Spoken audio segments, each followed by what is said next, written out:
Free fire दुनिया के सबसे पॉपुलर बैटल रॉयल गेम्स में से एक है। लाखों प्लेयर्स इसके फास्ट पेस्ड एक्शन और इंटेंस गेम प्ले को एंजॉय करते हैं। प्लेयर्स के बीच सबसे बड़ी बहस होती है हेडशॉट्स और बॉडी शॉट्स को लेकर। कौन सा बेहतर है, ये सवाल फ्री फायर कम्युनिटी में बहुत आता है। हेडशॉट्स में हेड को टारगेट करते हैं, जबकि बॉडी शॉट्स में बॉडी को। दोनों ही तरीकों के अपने अपने फायदे और नुकसान हैं। चॉइस आपके स्किल लेवल, प्ले स्टाइल और सिचुएशन पर निर्भर कर सकती है। हम बात करेंगे कि कुछ प्लेयर्स हेडशॉट्स क्यों पसंद करते हैं और कुछ बॉडी शॉट्स पर ही क्यों टिके रहते हैं। साथ ही हम आपको दोनों तरह के शॉट्स के लिए अपने एम को बेहतर बनाने के टिप्स भी देंगे। सबसे अच्छे प्लेयर्स अक्सर दोनों ही टेक्निक्स का मिक्स इस्तेमाल करते हैं। आइए फ्री फायर शूटिंग की दुनिया में थोड़ा और गहराई से उतरते हैं और हेडशॉट्स और बॉडी शॉट्स के सीक्रेट्स को उजागर करते हैं। फ्री फायर में जब आप अपने हथियार से दुश्मन के सिर पर वार करते हैं तो इसे हेडशॉट कहते हैं। यह एक सटीक शॉट है जिसके लिए अच्छे लक्ष्य की आवश्यकता होती है। शरीर के अन्य हिस्सों पर लगने वाले वार की तुलना में हेडशॉट अधिक नुकसान पहुंचाते हैं। वे अक्सर दुश्मन को सिर्फ 1 या 2 वार से मार सकते हैं। दूसरी ओर बॉडी शॉट्स वे शॉट्स होते हैं जो दुश्मन के शरीर पर लगते हैं।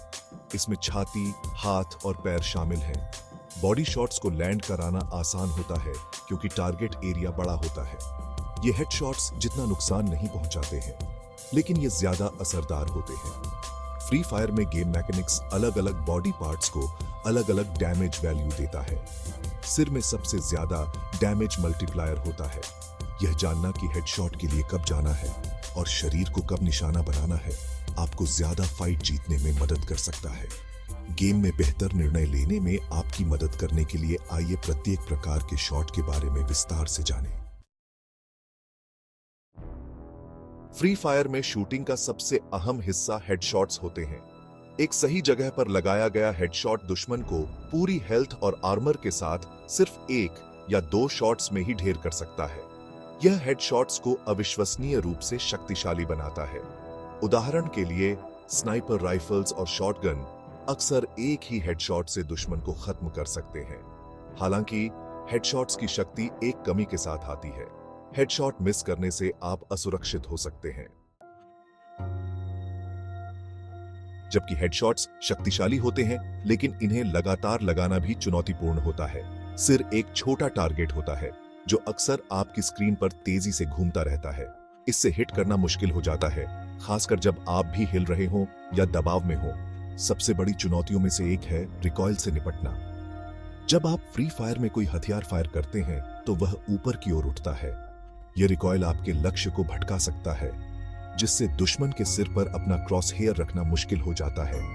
अलग अलग हथियारों में अलग अलग रिकॉइल पैटर्न होते हैं जो जटिलता की एक और परत जोड़ते हैं। हेडशॉट्स के लिए निशाना लगाते समय रिकॉइल को मैनेज करने के लिए बहुत अधिक कौशल और अभ्यास की आवश्यकता होती है। एक और समस्या है गेम का नेटवर्क लैग और हिट रजिस्ट्रेशन। कभी-कभी जब आपका लक्ष्य एकदम सही दिखता है, तब भी गेम के नेटवर्क में थोड़ी देरी या विसंगतियों के कारण शॉट हेडशॉट के रूप में रजिस्टर नहीं हो सकता है। युद्ध की स्थिति का दबाव भी हेडशॉट्स को कठिन बना देता है। भाग 5 बॉडी शॉट्स के लाभ, विश्वसनीयता और निरंतरता। जबकि हेडशॉट्स पर बहुत ध्यान दिया जाता है, बॉडी शॉट्स के अपने फायदे हैं। बॉडी शॉट्स का मुख्य लाभ उनकी विश्वसनीयता है। शरीर सिर की तुलना में बहुत बड़ा लक्ष्य होता है, जिससे इसे लगातार हिट करना आसान हो जाता है। यह तेज तर्रार स्थितियों में या जब आप एक गतिशील लक्ष्य का सामना कर रहे हों तो विशेष रूप से सच होता है। बॉडी शॉट्स भी रिकॉइल से कम प्रभावित होते हैं।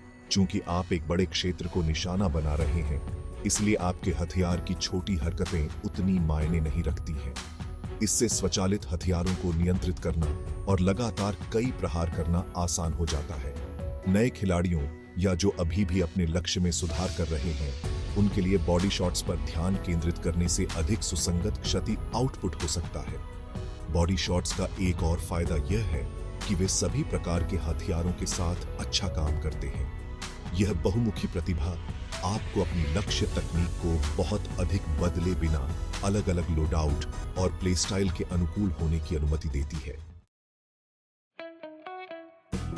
भाग 6. हेडशॉट सटीकता में सुधार के लिए टिप्स। फ्री फायर में अपनी हेडशॉट सटीकता में सुधार करने के लिए अभ्यास की आवश्यकता होती है। सबसे पहले अपने क्रॉस हेयर प्लेसमेंट पर काम करें।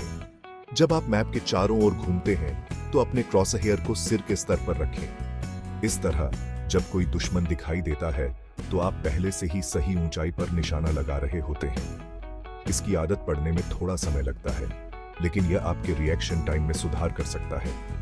अपने हथियार के रिकॉइल को नियंत्रित करें। प्रत्येक बंदूक का एक अनूठा रिकॉइल पैटर्न होता है। प्रशिक्षण के मैदानों में समय बिताएं। ऊपर की ओर रिकॉइल का मुकाबला करने के लिए अपने लक्ष्य को थोड़ा नीचे खींचें। यह आपके शॉट्स को निशाने पर रखने में मदद करेगा। सही संवेदनशीलता सेटिंग्स का उपयोग करें। यदि आपकी संवेदनशीलता बहुत अधिक या बहुत कम है तो सटीक निशाना लगाना कठिन हो सकता है। अलग अलग सेटिंग्स के साथ प्रयोग करें। भाग 7 बॉडी शॉट्स में महारत हासिल करना, तकनीकें और रणनीतियां। जबकि बॉडी शॉट्स हेड शॉट्स की तुलना में सरल लग सकते हैं, फिर भी ऐसी तकनीकें हैं जिनका उपयोग आप उनकी प्रभावशीलता को अधिकतम करने के लिए कर सकते हैं। एक प्रमुख रणनीति ऊपरी छाती क्षेत्र को निशाना बनाना है। इस क्षेत्र में हाथ या पैरों की तुलना में अधिक नुकसान गुणक होता है और इसे सिर की तुलना में हिट करना आसान होता है। साथ ही यदि आपका लक्ष्य थोड़ा हटकर है तो भी आप रिकॉइल के कारण हेडशॉट लगा सकते हैं। एक और महत्वपूर्ण तकनीक है बर्स्ट फायरिंग। ट्रिगर को दबाए रखने के बजाय 3 से 5 गोलियों के छोटे छोटे फटने में फायर करें। यह रिकॉइल को नियंत्रित करने में मदद करता है और आपके शॉट्स को अधिक सटीक रखता है। यह स्वचालित हथियारों के साथ विशेष रूप से उपयोगी है। बर्स्ट फायर का उपयोग करके आप मध्यम से लंबी दूरी पर भी शरीर पर लगातार अधिक प्रहार कर सकते हैं। शूटिंग के दौरान स्ट्रेफिंग करना एक और प्रभावी बॉडी शॉट रणनीति है। फायर करते समय एक तरफ से दूसरी तरफ बढ़ने से आप खुद को हिट करने के लिए एक कठिन लक्ष्य बना लेते हैं। भाग 8 हथियार और शॉट प्लेसमेंट पर उनका प्रभाव। फ्री फायर में अलग अलग हथियार अलग अलग तरह के शॉट्स के लिए बेहतर होते हैं। उदाहरण के लिए स्नाइपर राइफल हेडशॉट्स के लिए आदर्श हैं। उनके पास उच्च नुकसान गुणक हैं और लंबी दूरी पर सटीक हैं। स्नाइपर राइफल से एक ही हेडशॉट अक्सर दुश्मन को तुरंत मार सकता है। हालांकि यदि आप चूक जाते हैं तो वे कम क्षमाशील होते हैं, जिससे बॉडी शॉट्स एक जोखिम भरा विकल्प बन जाते हैं। दूसरी ओर सबमशीन गन या एसएमजी बॉडी शॉट्स के लिए बहुत अच्छे हैं। उनके पास उच्च फायर दर है और उन्हें नियंत्रित करना आसान है, जिससे आप दुश्मन के शरीर में जल्दी से गोलियां चला सकते हैं। असॉल्ट राइफल या एआर हेडशॉट और बॉडी शॉट प्रभावशीलता के बीच संतुलन प्रदान करते हैं। उनके पास मध्यम रिकॉइल और विभिन्न श्रेणियों में अच्छा नुकसान है। एआर के साथ आप स्थिति के आधार पर हेडशॉट्स और बॉडी शॉट्स के लिए निशाना लगाने के बीच स्विच कर सकते हैं। यह समझना कि प्रत्येक हथियार प्रकार आपके शॉट प्लेसमेंट को कैसे प्रभावित करता है, आपको अपनी प्ले स्टाइल के लिए सही बंदूक चुनने में मदद कर सकता है। भाग 9 हेडशॉट्स और बॉडी शॉट्स को प्रभावित करने वाली चरित्र क्षमताएं। फ्री फायर की कैरेक्टर प्रणाली हेडशॉट बनाम बॉडी शॉट बहस में एक और परत जोड़ती है। कुछ पात्रों में ऐसी क्षमताएं होती हैं जो आपके शूटिंग कौशल को बढ़ा सकती हैं। उदाहरण के लिए चरित्र हयातो आपके एचपी के कम होने पर दुश्मन के शरीर के उजागर हिस्सों को नुकसान पहुंचाता है। यह लंबी गोलाबारी में बॉडी शॉट्स को अधिक प्रभावी बना सकता है। डीबी जैसे अन्य पात्र चलते समय सटीकता में सुधार करते हैं, जो हेडशॉट्स और बॉडी शॉट्स दोनों को उतारने में मदद कर सकता है। मारो दूरी के साथ नुकसान बढ़ाता है, जिससे लंबी दूरी के बॉडी शॉट्स अधिक व्यवहार्य हो जाते हैं। इन चरित्र क्षमताओं को समझना और विभिन्न शूटिंग शैलियों के साथ वे कैसे इंटरैक्ट करते हैं, आपको युद्ध में बढ़त दे सकते हैं। अपनी पसंदीदा शूटिंग शैली के पूरक के लिए सही चरित्र चुनना आपके प्रदर्शन में बड़ा बदलाव ला सकता है। भाग 10 सही संतुलन खोजना, निष्कर्ष और सिफारिशें। अंत में फ्री फायर में हेडशॉट्स और बॉडी शॉट्स के बीच बहस इस बारे में नहीं है कि कौन सा सार्वभौमिक रूप से बेहतर है। यह आपकी प्ले स्टाइल और कौशल स्तर के लिए सही संतुलन खोजने के बारे में है। हेडशॉट्स उच्च क्षति क्षमता प्रदान करते हैं, लेकिन लगातार उतरना कठिन होता है। बॉडी शॉट्स अधिक विश्वसनीय होते हैं, लेकिन आमतौर पर दुश्मन को मारने के लिए अधिक हिट की आवश्यकता होती है। नए खिलाड़ियों के लिए बॉडी शॉट्स पर ध्यान केंद्रित करना अक्सर एक अच्छा प्रारंभिक बिंदु होता है। यह आपको गेम मैकेनिक्स सीखते समय लगातार नुकसान से निपटने की अनुमति देता है। जैसे जैसे आप नियंत्रणों और हथियारों के व्यवहार के साथ अधिक सहज होते जाते हैं, आप अपने गेम प्ले में अधिक हेडशॉट्स शामिल करना शुरू कर सकते हैं। याद रखें, पेशेवर खिलाड़ी भी 100% समय हेडशॉट्स के लिए नहीं जाते हैं। मूल बात दोनों तकनीकों का अभ्यास करना है। प्रशिक्षण ग्राउंड में समय बिताएं, सिर और शरीर दोनों शॉट्स के लिए अपने लक्ष्य पर काम करें। अंततः सबसे अच्छे फ्री फायर खिलाड़ी वे होते हैं जो विभिन्न परिस्थितियों में अपनी शूटिंग शैली को अनुकूलित कर सकते हैं।